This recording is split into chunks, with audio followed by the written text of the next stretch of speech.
Jimmy Butler has just been suspended from the Miami Heat.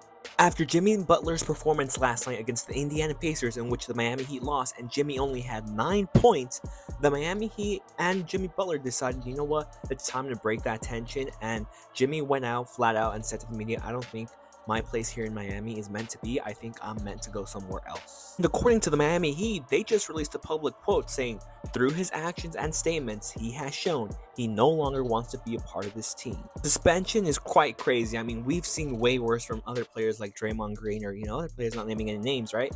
But, I mean, the suspension will cost him over $346K per game that he misses and a total of $2.35 million.